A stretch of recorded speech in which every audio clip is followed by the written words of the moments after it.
Hi all, Vanakkam, Vandanam, Namaste and welcome back to our channel SPLY KRISHNA.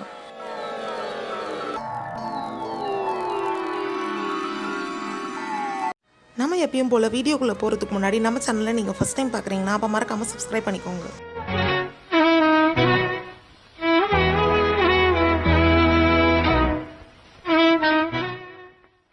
இன்னைக்கான special dish ரொம்பவே சிம்பிளானது, நெத்திலி கருவாடு fry.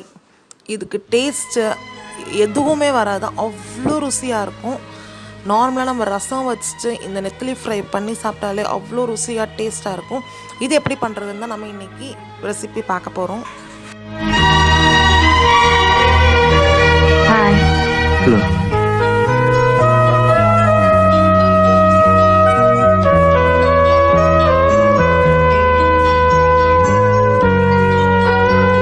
நெத்திலி கருவாடில் முக்கியமான விஷயம் என்னென்னு பார்த்தீங்கன்னா, நெத்திலி கருவாடோட தலையை வந்து பிச்சு தனியாக வச்சிடணும்.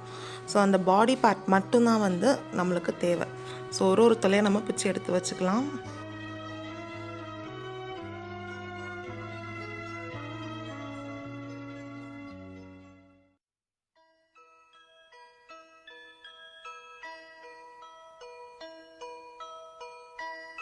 எந்த கருவாடு செய்கிறதா இருந்தாலும் சரி, முதல்ல அதை சுடுதண்ணியில் போட்டு எடுத்துடுறது நல்லது.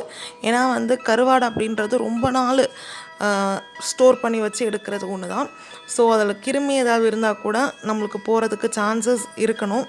ஸோ அதனால் சுடுதண்ணியில் போட்டு எடுத்ததுக்கப்புறமா ஒரு 2-3 வாஷ் அந்த கலர் உங்களுக்கு போகிற வரைக்கும் பண்ணிக்கோங்க.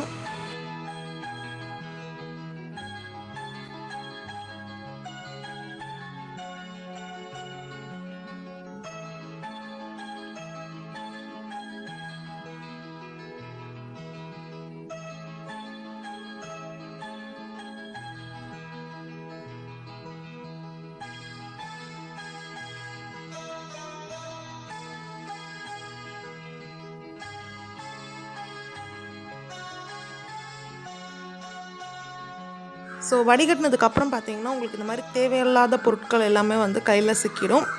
அதுக்கப்புறமா ஒரு கடாயை அடுப்பில் வச்சுட்டு நல்லா ஹீட் ஆனதுக்கப்புறமா கொஞ்சமாக எண்ணெய் ஊற்றிக்கலாம்.